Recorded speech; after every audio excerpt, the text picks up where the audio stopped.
Palavra da Verdade, com Hernandes Dias Lopes. Irmãos queridos, vamos abrir a palavra de Deus no livro de Atos dos Apóstolos, capítulo 7. Atos 7, versos 8 a 16. Atos 7, 8 a 16.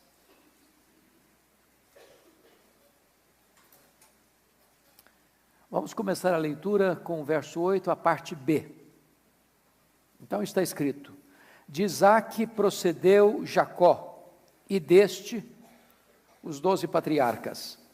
Os patriarcas, invejosos de José, venderam-no para o Egito, mas Deus estava com ele. Pode repetir essa frase comigo?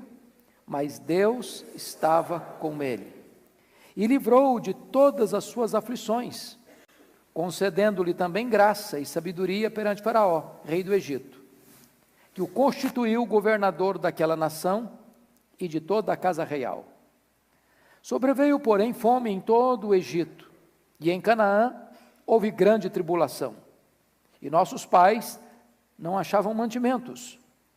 Mas tendo ouvido Jacó que no Egito havia trigo, enviou pela primeira vez os nossos pais. Na segunda vez, José se fez reconhecer por seus irmãos e se tornou conhecida de Faraó a família de José. Então, José mandou chamar a Jacó, seu pai, e a toda a sua parentela, isto é, 75 pessoas. Jacó desceu ao Egito e ali morreu ele e também nossos pais.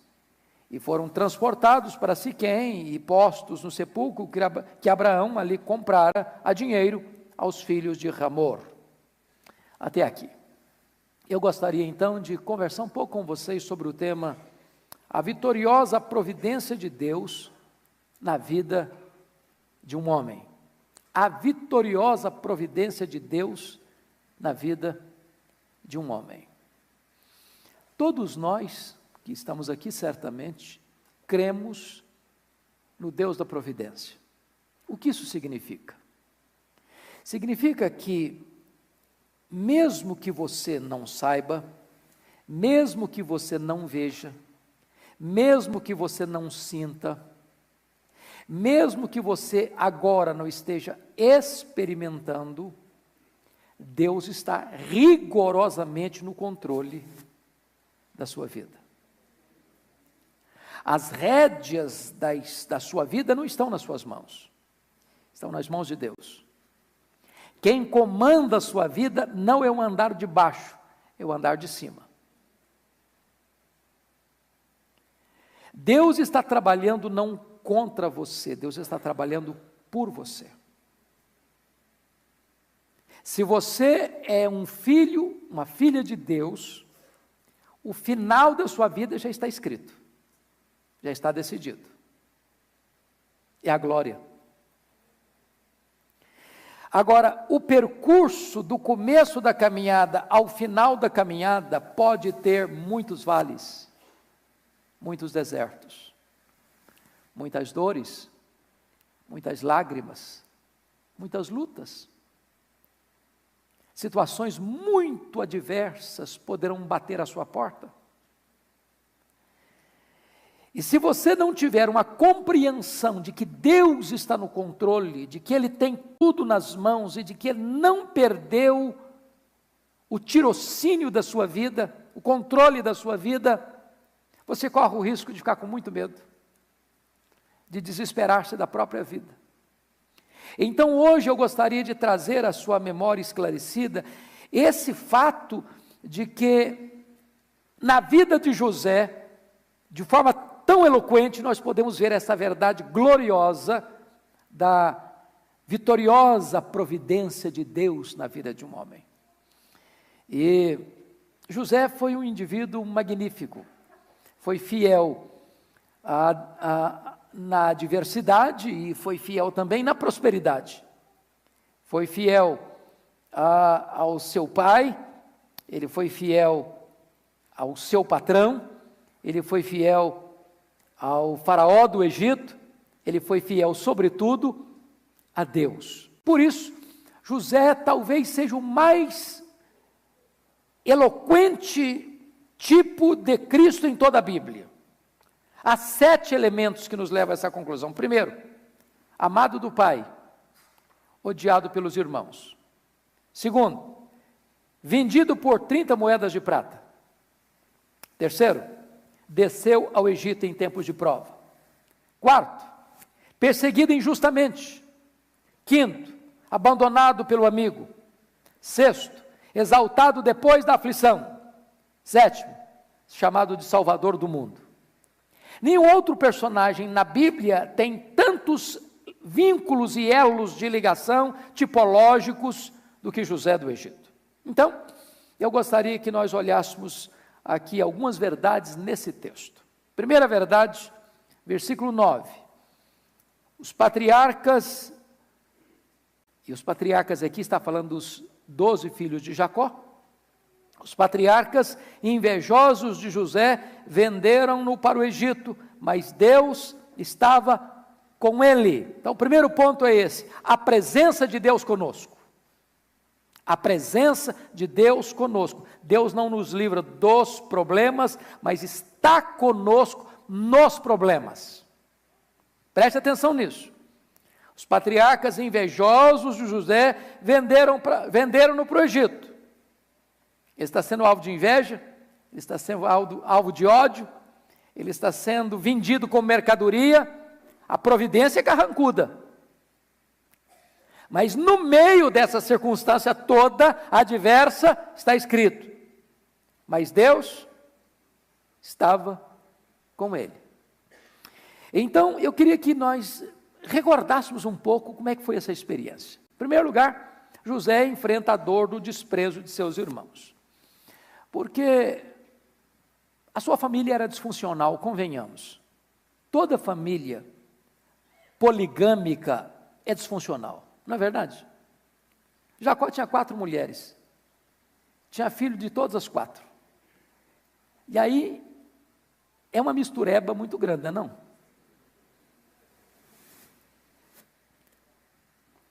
Se não bastasse isso, das 4, Jacó tinha uma que era a do coração. Essa que era do coração teve 2 filhos, José e Benjamim. Quando Benjamim morreu, a mãe morreu junto com o menino. Aliás, quando o menino Benjamim nasceu, a mãe morreu no parto. Então, José era o filho predileto dele. E Jacó, que vai se casar com 71 anos de idade, e quando volta para sua terra, quando José nasceu, tinha 91 anos de idade, também já não está assim muito bom da cabeça para criar esses meninos direito.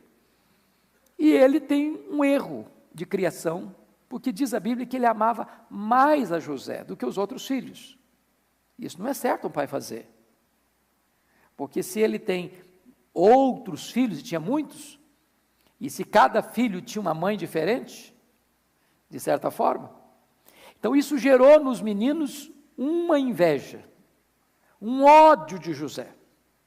Mas o Jacó pontuou isso, dando um presente para José, que era um ícone, que era um emblema, era o ponto de tensão, que era uma túnica colorida.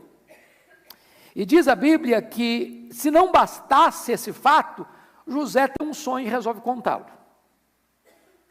José sonhou que tinha os feixes, cada feixe representando um filho dos filhos de Jacó, e ele era um outro feixe. E todos os outros feixes vieram e se dobraram diante dele. Bom, ter sonho é uma coisa, contar sonho é outra coisa. Contar sonho para os seus concorrentes, pior ainda. Então, quando ele conta esse sonho, eles ficaram mais irritados com ele ainda. Passaram a odiá-lo mais ainda. Porque o sonho projetava todos os seus irmãos se curvando diante dele. Mas se não bastasse esse sonho, sonhou outra vez. Sonhou que o sol, a lua e as estrelas estavam se curvando diante dele. Era o pai e a mãe, seus irmãos. E aí passaram a odiá-lo ainda mais. Se não, vejamos aí. Agora eu preciso que você acompanhe comigo em Gênesis para a gente entender a história desse moço. Abra lá em Gênesis capítulo 37, comigo. No versículo de número 4, veja você que eles... No versículo 3 diz que Israel, Jacó, amava mais a José que a todos os seus filhos. Estava errado isso. Mas no verso 4 diz: vendo, pois, seus irmãos que o pai o amava mais do que a todos os outros, odiaram-no e já não lhe podiam falar pacificamente. Isso se chama de boicote. Boicote, né? O menino está em casa, ele chegava, todo mundo parava a conversa. José chegava, ninguém falava com ele. Puxava assunto, ninguém queria conversar com ele. Ele se sente boicotado dentro da casa dele. Mas olha comigo que não só boicote não, tinha ódio também. Versículo 4 diz que odiaram-no.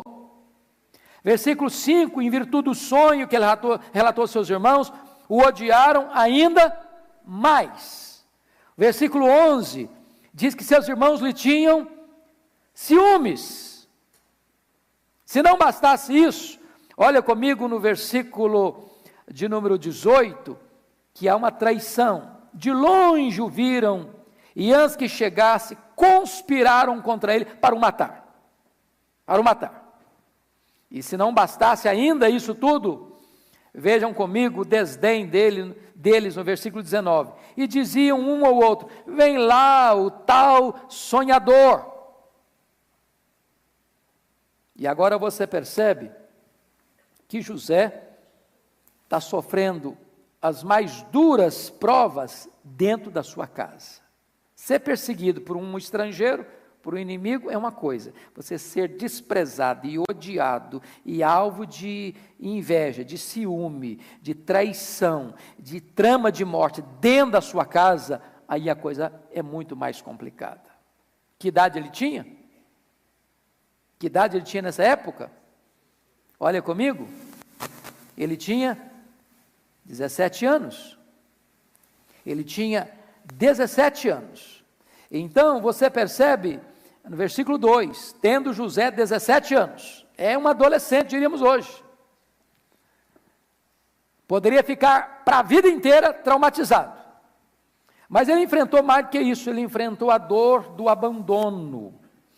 Olha o versículo 20 a 22, quando eles tomaram a seguinte decisão: vinde, pois, agora, matemo-lo e lancemo-lo numa dessas cisternas, e diremos: o animal selvagem o comeu, e vejamos em que lhe darão seus sonhos. Seus irmãos não toleravam duas coisas: o fato de José ser amado pelo pai mais do que a eles, e o fato de José projetar, através de uma visão e de um sonho, de que ele seria maior que eles. Então, a melhor maneira que encontraram para eliminar o sonho de José foi matá-lo. Foi matá-lo. Então, você vai perceber, olha comigo lá no 42, 21, o que é que ele fez quando eles jogaram José naquela cova. O que é que eles fizeram? Olha o versículo 24, no 37, 24 diz: e tomando-o, o lançaram na cisterna vazia sem água.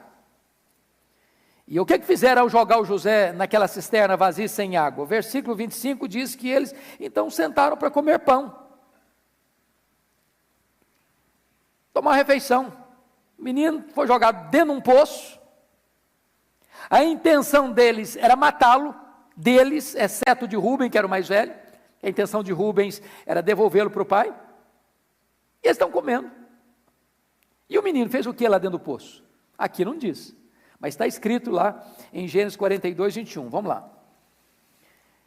Quando eles foram apanhados lá no Egito, pela crise de consciência, então disseram uns aos outros: na verdade somos culpados no tocante a nosso irmão, pois lhe vimos a angústia de alma quando nos rogava e não lhe acudimos, por isso nos vem essa ansiedade. Em outras palavras, quando José foi jogado dentro daquele poço, José rogava, pedia, suplicava: me tire daqui, por favor, me tire daqui, por favor, me tire daqui, não me mate, não me deixe aqui. E eles nem deram a mínima para ele. Insensibilidade emocional. Abandono completo. Mas ainda, José é enfrentador de sentir-se um objeto descartável, porque volta para o 37 comigo, enquanto eles comiam,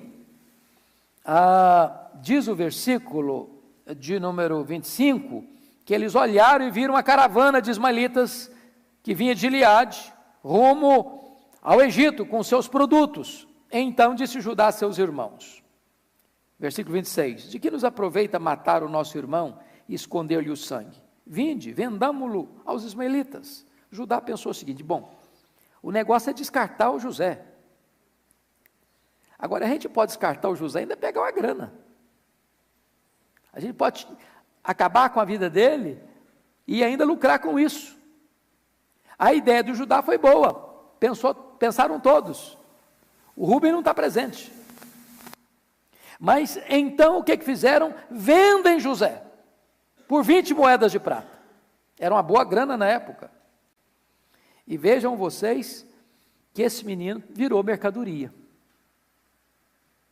É o tráfico de escravos. É o tráfico humano. Ele vira um produto. Seus irmãos não têm qualquer sentimento de amor por ele, ao contrário, querem tirá-lo da frente deles. E agora, se você perceber, ele está se sentindo um objeto descartável. No 37, 27 e 28, foi o que fizeram. Versículo 28 diz, e venderam por 20 ciclos de prata. Mas olha comigo o 31. Então tomaram a túnica de José, mataram um bode e a molharam no sangue. Porque se o menino sumiu, eles vão ter que dar um relatório para o pai. Como é que eles descartam José chegando em casa sem ele? Eles pegaram um bode, mataram, não tinha DNA na época para fazer pesquisa, rasgaram bem a roupa dele, a túnica dele, nem vão lá, mandam a túnica para o pai. Olha aí, por favor. Então, versículo 32. Então enviaram a túnica talar de mangas compridas, fizeram-na levar a seu pai. Eles não foram. E lhe disseram, achamos isto, vê se é ou não a túnica de teu filho. Olha aí o desprezo, não de nosso irmão, teu filho. Mais uma vez ele é vítima da mentira criminosa de seus irmãos. Olha o 34. Então Jacó rasgou as suas vestes e cingiu de pano de saco e lamentou o filho por muitos dias. Mas se você olhar o 35, José é vítima de uma consolação falsa de seus irmãos. Levantaram-se todos os seus filhos e todas as suas filhas para o consolarem. Ele, porém, recusou a ser consolado. Agora preste atenção nisso, o que é drama de consciência? Quantos anos levou desse momento que eles venderam José para o momento em que eles foram a primeira vez no Egito? Vocês têm ideia de quanto tempo foi? Não? Foram 22 anos. José foi para lá com 17 anos. José foi feito governador do Egito com 30 anos. José governou 7 anos de grande fartura. Depois teve mais 2 anos de fome. Então, se você soma 13 com 7, 20, com mais 2, 22. 22 anos, eles contando uma mentira para o pai. 22 anos eles escondendo a verdade para o pai. 22 anos eles mantendo um falso consolo para o pai. 22 anos eles levando o pai a desistir de procurar o filho. 22 anos eles driblando a própria consciência. Mas José enfrenta a dor de viver sem identidade. Ele chega no Egito, como um menino de 17 anos, braços, corpo bom, braços fortes, bom escravo. E ele chega lá e ele é revendido. Ele chega lá sem nome, ele chega lá sem identidade, ele chega lá sem direitos, ele chega lá sem raízes, ele chega lá como um produto colocado numa vitrine, mão de obra, máquina de serviço, mercadoria humana, apenas isso. Mas ele enfrenta um outro problema. O problema da sedução sexual. Olha comigo, por gentileza, que idade ele tem quando chega no Egito? 17 anos. Agora pense comigo que esse rapaz, ele é seduzido pela sua patroa. Não devia ser uma mulher feia, não é verdade? Convenhamos. E não é que ele não reconheceu a beleza dessa mulher. Mas com 17 anos, um psicólogo diria assim, é tempo de autoafirmação. Um médico diria assim, bom, ele está na explosão dos hormônios. Um outro colega de 17 anos diria o seguinte, bom, ele precisa provar que é homem. Ele poderia dizer assim, bom, o apelo foi irresistível. E não obstante essas circunstâncias, ele ficou firme. Agora, olha comigo capítulo 39, versículo 6, que há uma informação curiosa aí.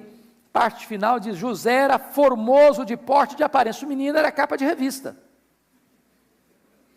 Então a mulher também, ela olhou para o menino assim, adolescente, 17 anos, corpo de homem, porte de homem, bonitão, capa de revista, e ela botou os olhos nele, não no dia que ele chegou como escravo, preste bem atenção nisso. Quando ela botou os olhos nele, ele já era considerado pelo seu patrão, o líder da sua casa. Chefe da sua casa, Deus abençoando, o cara botava a mão, tudo dava certo. Aí o Potifar disse, olha, você é tão bom na administração que eu vou confiar tudo a você, eu só quero saber da comida que vem para a minha mesa, não quero mais nada, você toma conta de tudo. E o menino botava a mão e Deus abençoava, botava a mão e Deus abençoava. Quando essa mulher viu duas coisas nesse camarada, ele é bonito, e ele é inteligente, ele é bonito, e ele é articulado, ele é bonito, e o camarada tem liderança, ela botou os olhos nele. Então note isso. Terceiro lugar. Capítulo 39, versículo 1, ele foi levado para o Egito, estava longe da família. Se fosse hoje eu podia racionalizar assim, olha, mas ninguém me conhece aqui, eu posso fazer acontecer, eu sou um anônimo aqui. Não vai acontecer nada, não vou nem produzir escândalo. Longe da família, adolescente, bonito, longe da família. Quarto, ele era escravo, ele foi vendido, comprou dos ismaelitas, versículo 1. Ou seja, ele não é dono da vontade dele, ele não é dono da liberdade dele. Ele podia dizer, mas foi minha patroa manda em mim. Eu não tinha outra opção. Quinto lugar, ele foi tentado diariamente. Olha comigo o versículo 7. Aconteceu depois dessas coisas que José já era o líder da casa, e Deus estava abençoando a casa do homem por causa dele, aconteceu depois dessas coisas, que a mulher de seu senhor pôs os olhos em José e lhe disse, deita-te comigo. A mulher já vai direto no ponto, ela não fica só com flerte, não, ela vai direto ao ponto, vamos para a cama. E notem vocês, no verso 10, que aqui que entra o aspecto, falando ela a José quantas vezes? Todos os dias, e não lhe dando ouvidos. Uma coisa é a pessoa ser tentada de relance, a outra coisa é a pessoa ser tentada, e a tentação vem, e a tentação repete, e ela repete de novo, e vem no outro dia, e outro dia também, e ela vai crescendo, vai se avolumando. Lembra do Sansão? Quando ele foi se envolvendo com Dalila, e a Dalila foi entrando no jogo dele, ele foi abrindo o coração pouco a pouco, e daqui a pouco diz a Bíblia que deu-lhe uma impaciência de matar, e ele não aguentou mais e abriu tudo para ela. Esse é o caso aqui, deita-te comigo, deita-te comigo, deita-te comigo, deita-te comigo, deita-te comigo, deita-te comigo, e dia após dia, semana após semana, mês após mês. E diz o versículo de número 10, que não lhe dando ele ouvidos para se deitar com ela e estar com ela. Aí você percebe uma coisa, ela é patroa. Mas quando José percebeu que tinha um risco por trás, tinha uma intenção por trás, nem perto dela ele ficava mais. Isso é um alerta para nós, irmãos. Tem hora que a gente cai em tentação, é porque a gente acha que a gente sabe a hora de parar e até onde pode ir. Nem você nem eu sabemos até onde podemos ir e a hora que devemos parar. A única maneira segura é fugir da situação. Porque se você for tentar administrar a situação, você naufraga.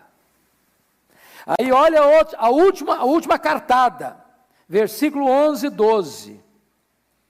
Sucedeu que certo dia veio ele à casa para atender aos negócios, e ninguém dos de casa se achava presente. Então ela o pegou pelas vestes e lhe disse: deita-te comigo.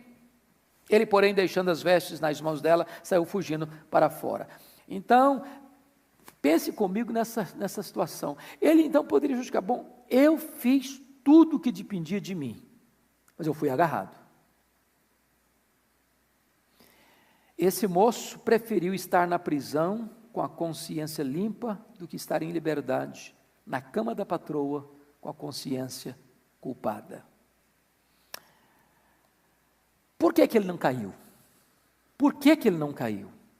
Olha a explicação que este homem vai dar. Primeiro, a consciência da presença de Deus na sua vida. 39, 2 e 3. O Senhor era com José, que via ser homem próspero, estava na casa de seu senhor egípcio. Vendo Potifar que o Senhor era com ele, e que tudo o que ele fazia, o Senhor prosperava em suas mãos. Ou seja, esse homem quer ser grato a Deus.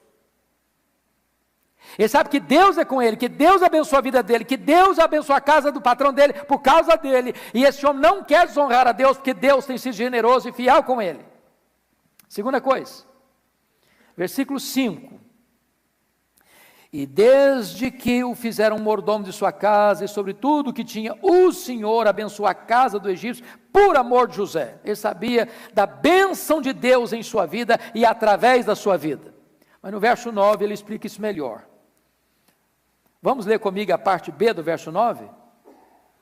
Como, pois, cometeria eu tamanha maldade e pecaria contra Deus? Maldade contra quem? Pecar contra quem? Maldade contra o marido da mulher, pecar contra Deus. Por isso ele resiste. Mas esse homem enfrenta um outro problema. Ele suporta a dor da demora de Deus. Irmãos, às vezes quando ele está passando uma prova, assim, eu estou passando por uma grande prova, aí você pergunta: mas quanto tempo? Ah, uma semana. Uma semana de prova. Quanto tempo? Um mês terrível na minha vida, um mês. Sabe quanto tempo foi a prova do José? 13 anos. Sabe em que período? Dos 13 aos 30. Dos 13 aos 30, dos 17 aos 30 anos. Você está passando por uma prova assim? Ano após ano, ano após ano, odiado, alvo de ciúme, de traição, de inveja, de conspiração, se sentindo mercadoria humana. Mentem acerca de você, da sua integridade. Jogam você numa masmorra. Aí o José está lá, Deus abençoa o cara lá na cadeia, Deus abençoa o camarada. Mas aí ele é traído lá dentro da cadeia, ele decifra os segredos do copeiro do rei, mas o copeiro do rei não se lembra dele, ele é esquecido lá.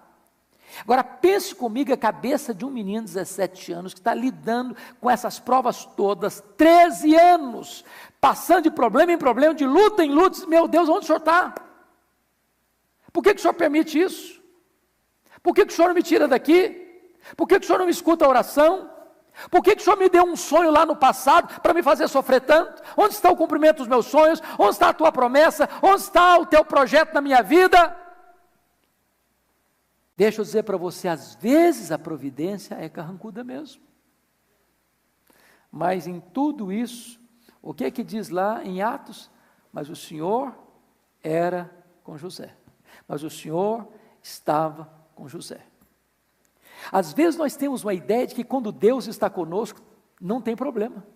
Quando Deus está conosco, não tem luta. Quando Deus está conosco, não tem vale. Quando Deus está conosco, não tem justiça. Quando Deus está conosco, nada vai nos acontecer de mal. Quando Deus está conosco, nós não vamos enfrentar reveses na vida. Deus estava com ele, mas durante quantos anos? 13 anos. É problema em cima de problema, é luta em cima de luta. Então não reclame não, murmure não, Desanima, não. Não perca a confiança, não. Não ache que a coisa acabou, não. Deus está trabalhando, e trabalhando por você e não contra você. Mas, vamos ver o segundo ponto, olha comigo, agora volta lá um pouquinho, por favor, em Atos, capítulo 7, por gentileza. E vamos olhar aí o versículo 10 agora. 7:10. Olha aí comigo, por gentileza. E livrou de todas as suas aflições, concedendo-lhe também graça e sabedoria perante Faraó, rei do Egito, que o constituiu governador daquela nação e de toda a casa real. Então, o segundo ponto é esse: a intervenção de Deus por nós. A intervenção de Deus por nós. Deus não nos livra de sermos humilhados, mas nos exalta em tempo oportuno. Louvado seja Deus. O José foi humilhado por ser fiel. Fiel à sua família, fiel ao seu patrão, fiel ao seu Deus. Agora, Deus trabalhou na vida de José dando-lhe 3 coisas. Primeiro, consolação em seus problemas. Versículo de número 9, deixa claro isso. Os irmãos o venderam, mas Deus estava com ele. Segundo, libertação de seus problemas, versículo 10, e livrou de todas as suas aflições. O que significa livrou de todas as suas aflições, irmãos? Significa que ele não enfrentou a aflição? Que ele não passou pelo problema? Não, que ele passou pelo problema, mas não naufragou. Ele passou pelo problema, mas venceu. Ele passou pelo problema, mas não fracassou. Ele passou pelo problema, mas saiu dele. Porque às vezes a gente pensa que Deus só livra quando a gente não passa pela luta. Deus não livra você do problema, Deus livra você no problema. Depois, não só consolação em seus problemas, libertação de seus problemas, no verso 10, mas promoção depois de seus problemas, versículos 10 e 11. Aí Deus levanta o camarada num tempo de crise mundial para ser o salvador do mundo. Agora preste atenção nisso. Leia a Bíblia, leia a história e vocês verão isso. Sempre que Deus levanta alguém para uma grande obra, primeiro Deus leva o camarada para o deserto, para os vales mais escuros, para as provas mais duras, para os testes mais rigorosos, para tonificar bem as musculaturas da alma. Já perceberam isso? Deus não põe alguém numa posição de destaque sem antes prová-lo, e prová-lo fortemente. Fortemente. Então, o que Deus fez na vida dele? Deus livrou das aflições, olha aí no versículo 10. Segundo, o que Deus fez mais? Concedeu graça e sabedoria perante Faraó, rei do Egito, concedendo o Faraó constituiu o governador daquela nação, de toda a casa real. E agora você vai ver que Deus galardoa a José, fazendo dele um instrumento de bênção para os outros. Para os outros.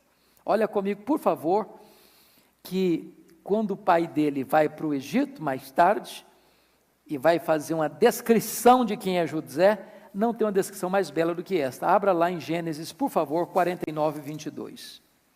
Olha a descrição que o seu pai faz de José.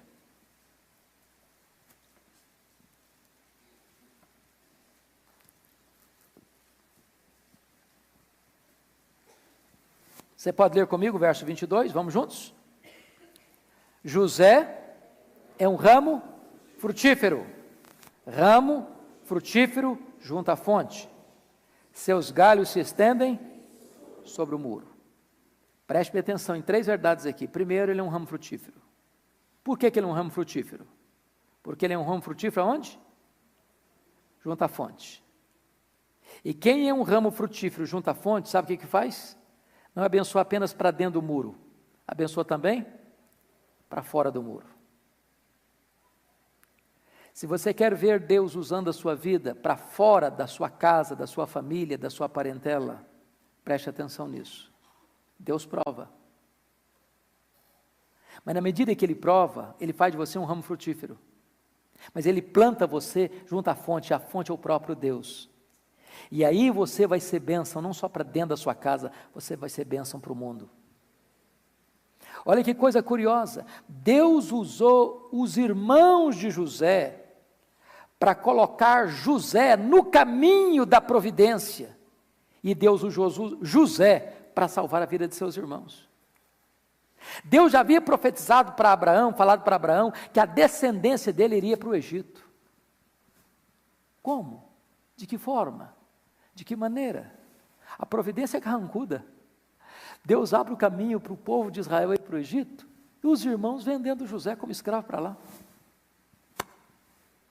Quem poderia imaginar que essa seria a forma de Deus cumprir o seu plano? Como José poderia imaginar que aquele ato tão cruel de ser desprezado, odiado pelos seus irmãos, usado como mercadoria barata para vendê-lo como uma mercadoria humana para o Egito, seria a providência carrancuda de Deus, para Deus cumprir o seu plano de levar aquela nação para o Egito, aquele povo para o Egito, e fazer dele um grande povo lá, e cumprir a promessa a Abraão. Então, vamos concluir com o último ponto, e eu serei mais breve. A graça de Deus através de nós. Versículos 11 a 16 retratam isso com clareza. O que acontece? O José interpretou o sonho do copeiro, do faraó na prisão. Agora o faraó tem um sonho, ninguém consegue interpretá-lo. O copeiro, tem um rapaz lá na prisão que o camarada é bom nisso. O faraó mandou chamar. E aí o José interpreta o sonho do faraó, que eram 2 sonhos, mas um único sonho. E esse sonho revelava para Faraó que haveria 7 anos de muita fartura, de muita prosperidade, de muitas colheitas, de muita sobra de alimento que precisava ser guardado, porque viria 7 anos de muita seca, de muita fome, de muita carência, e o Egito haveria de ser então celeiro do mundo.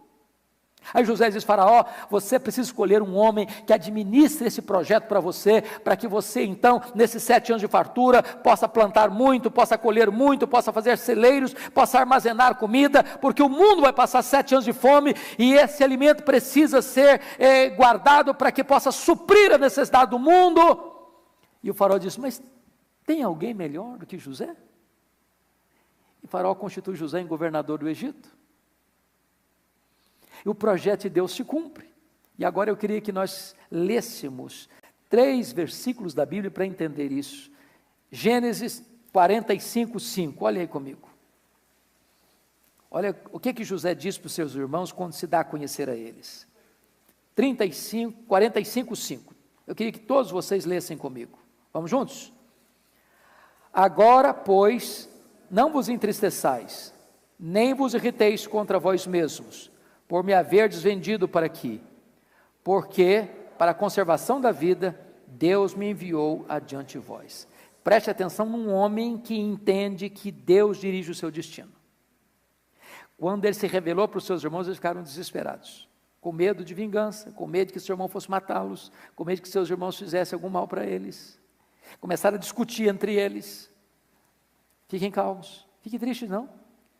Vocês erraram, mas vocês estavam apenas cumprindo um projeto de Deus. Olha como Deus é maravilhoso, irmãos. Mesmo quando o homem peca, o plano de Deus não pode ser frustrado. Segundo versículo, 45, 8. Vamos juntos comigo? Vamos lá? Assim não fostes vós que me enviastes para cá, e sim Deus que me pôs por pai de Faraó, e senhor de toda a sua casa, e como governador em toda a terra do Egito. Olha que entendimento magnífico. Não foram vocês, foi Deus. Qual foi a providência que Deus usou? Carrancuda. Deus mandou para o Egito não de carruagem de ouro, não com bandeiras e bandeirolas à sua frente, um exército marchando à frente dele, uma banda tocando atrás. Deus o mandou para o Egito, Deus o levou para o Egito de uma maneira tão dolorosa. Mas ele agora entende o projeto de Deus na sua vida. Mas olha, finalmente, esse é um dos textos mais sublimes de Gênesis, capítulo 50, versículo 20. Vamos juntos, todos nós, por favor. Vamos juntos? Vós, na verdade, intentastes o mal contra mim, porém Deus o tornou em bem, para fazer, como vedes agora, que se conserve muita gente em vida. José não é inocente a ponto de pensar que a motivação dos seus irmãos ao venderem para o Egito era boa, não era boa, mas Deus não fica dependente do homem para cumprir os seus planos, e apesar de eles terem tentado o mal contra José, Deus transforma aquilo em bem, para um projeto muito maior, para que a vida de muita gente fosse preservada naquele tempo de fome. José ainda mais, não só isso, José decide perdoar seus irmãos em vez de se vingar deles. E como é que José fez isso? De 3 maneiras. Primeiro, diz a Bíblia que foi antes da crise da fome que nasceram os seus 2 filhos. O primeiro filho que nasce, José põe no nome do menino de Manassés. O que é que significa Manassés? Deus me fez esquecer. Em vez de ele levantar um monumento de mágoa, de dor, de ressentimento, ele ergue um monumento vivo de perdão. De perdão.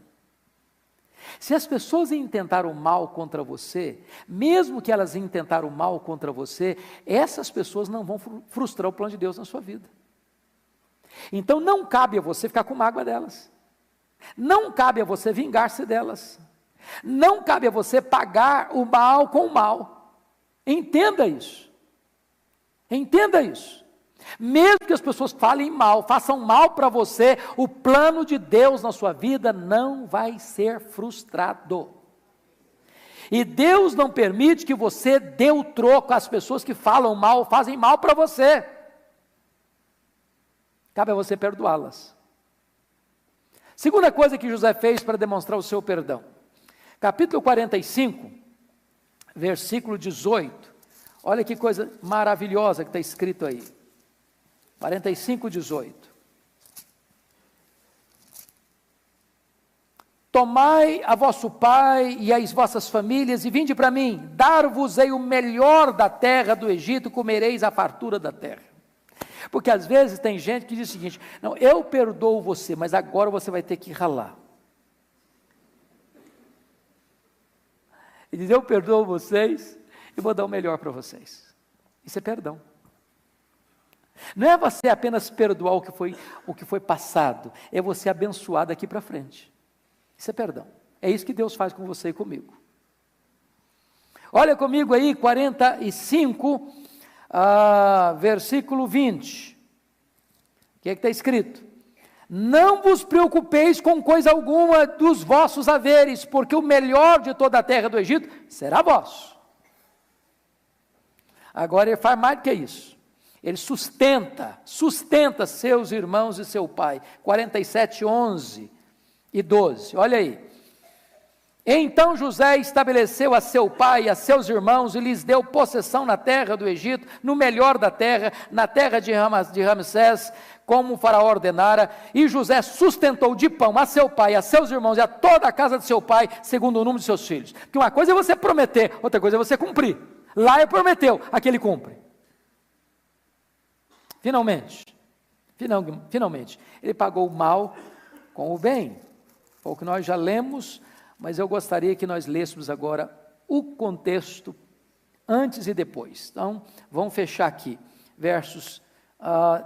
capítulo 50, versos 19 a 21. Olha o que Jacó, olha o que José disse para os seus irmãos. Você pode ler comigo esses 3 versos? Vamos juntos? Respondeu-lhes José: não temais, acaso estou eu em lugar de Deus? Vós, na verdade, intentastes o mal contra mim, porém Deus o tornou em bem, para fazer, como vedes agora, que se conserve muita gente em vida. Não temais, pois eu vos sustentarei a vós outros e a vossos filhos. Assim os consolou e lhes falou ao coração.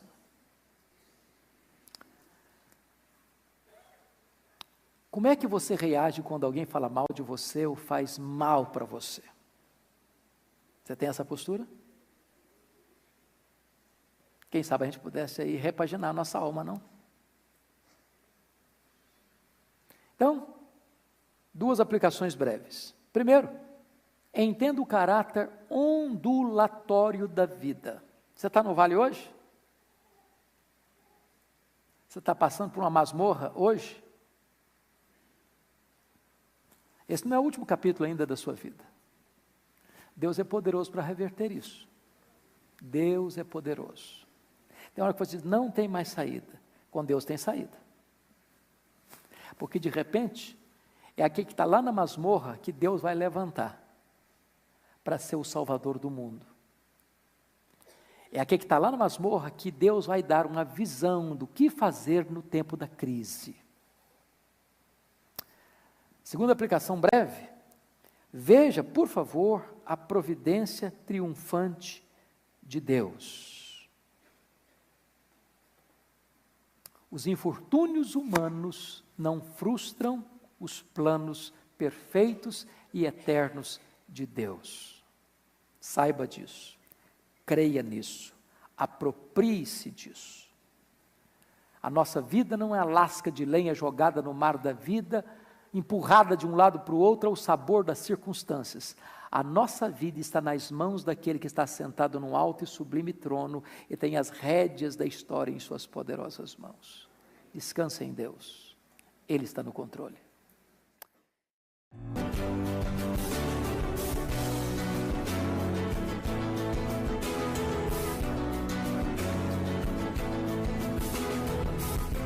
Palavra da Verdade, com Hernandes Dias Lopes.